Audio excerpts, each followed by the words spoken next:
समंदर की पाताल तक तो शायद कोई पहुंच गया हो, लेकिन माँ के प्यार का किनारा आज तक किसी को नहीं मिला। माँ जब बोलती है तो उसके लहजे में जिब्रील बोलता है। माँ जब मुस्कुराती है तो लगता है जन्नत की सारी गलियां खिल उठी। अल्लाह ने उसके सीने में वो दर्द, वो दरक, वो मोहब्बत, वो उल्फतों का एक जहां आबाद कर दिया है। माँ तो फिर माँ ही होती है। उसके सीने में रखा हुआ प्यार तो एक अजीब कायनात है। तड़पती हुई ममता एक अलग ही जहान है। कभी आपने देखा हो कि बच्चा घर से निकलता है, दुनिया की बड़ी बड़ी दानिशगाहों में उसका इंतजार हो रहा होता है, लोगों को अक्लो बीनिश सिखाने जा रहा होता है। उसकी एक एक बात को लोग मोतियों की तरह झोलियों में डालते हैं और दुनिया की दानिशगाहों में, यूनिवर्सिटियों में और दरसगाहों में लोग उसके मोतियों जैसे जुमले सुनने के लिए बेताब होते हैं कि ये अक्लो बीनिश का मुरक्का है, ये फहमो इदराक का पहाड़ है, इसकी बातें जिंदगी गुजारने का गुर सिखाती हैं। तो लोग सीखने के लिए जमा होते हैं। लेकिन वो शख्स जब घर से निकलता है तो माँ कितने भोले अंदाज में कहती है, पुत्र जरा सड़क ध्यान से अबूर करना। जो दुनिया को अक्लो बीनिश का सबक सिखाने जा रहा है, उसको ये भी नहीं पता कि सड़क कैसे अबूर करनी है। लेकिन माँ के प्यार का रूप है, ये माँ की मोहब्बत का तेवर है, ये उसकी उल्फत के रंग हैं।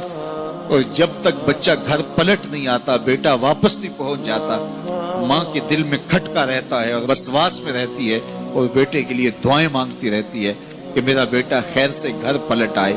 माँ के सीने में इतना प्यार क्यों है? दुख झेल लेती है, तकलीफें गवारा कर लेती है। गरीब माएं तो बेटों और बेटियों का पेट पालने के लिए किसी के घर के बर्तन भी मांजने पड़े तो इससे भी गुरेज नहीं करती। तकलीफें सह लेती हैं, अजियतें गवारा कर लेती हैं, लोगों की गुलामियां कबूल कर लेती हैं। माएं अपनी औलाद के लिए क्या कुछ नहीं करती। माँ को अपनी औलाद से इतना प्यार क्यों है? एक ही जवाब है, इसलिए कि माँ ने औलाद को जन्म दिया है। मेरे जुमले को दिल के कानों से सुनना।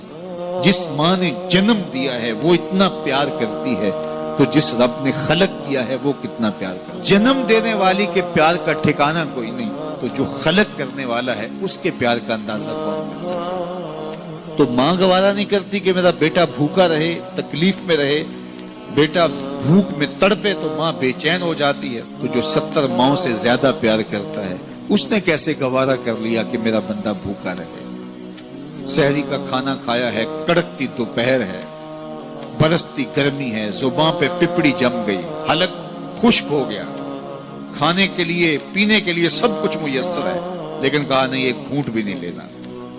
वुजू करते भी एहतियात करना है, हलक से नीचे कोई कतरा उतर ना जाए, कुछ खाना भी नहीं। 70 माओं से ज्यादा प्यार करने वाले रब ने ये कैसे गवारा कर? इस मसले को समझने के लिए फिर दोबारा माँ की आगोश में आना पड़ेगा। बेटा बीमार हो गया, माँ डॉक्टर के पास ले गई, उसने दवा तजवीज की, सिरप लिखा, वो कड़वा था, बेटा पीता नहीं। माँ ने जबरदस्ती उसको लटा लिया, उसका हलक खोला, मुंह खोला, उसमें कतरे सिरप के टपका रही है। बच्चा चीखता है, रोता है, लेकिन जूजू वो कतरे हलक से नीचे उतरते जाते हैं, माँ के चेहरे पे तमानियत आती जाती है। क्या माँ सफाक हो गई है? नहीं। माँ की ममता छिन गई? नहीं। वो जो बेटे की आंख में आंसू नहीं देख सकती थी, वो तड़पते हुए बच्चे को देख के मुतमईन क्यों है? क्या माँ की ममता रुखसत होगी? जवाब नहीं।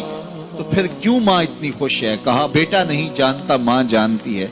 चंद लम्हों की तकलीफ है, कुछ लहजों की कड़वाहट और तलखी है, लेकिन ये सिरप जब मैदे में उतरेगा तो नतीजा शिफा की सूरत में बरामद होगा। माँ की निगाह इस कड़वे सिरप पे नहीं, माँ की निगाह नतीजे पे है। कहा 70 माओं से ज्यादा प्यार करने वाला रब तुम्हें बहुत प्यार करता है, लेकिन भूख और प्यास इसलिए गवारा करवाई जा रही है, लअल्लकुम तत्तकून, इसका नतीजा तकवे की सूरत में बराबर।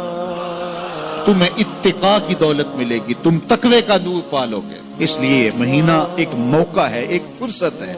हम इस फुर्सत को गनीमत जाने और अपने नफ्स को काबू में करें। रोजा हमें बहुत कुछ सिखाता है, इससे वो सब कुछ सीखें और अपने मन को संवारने की कोशिश करें। तो जब हम तकवे की दौलत पालेंगे तो रोजे का मकसूद हासिल हो जाएगा।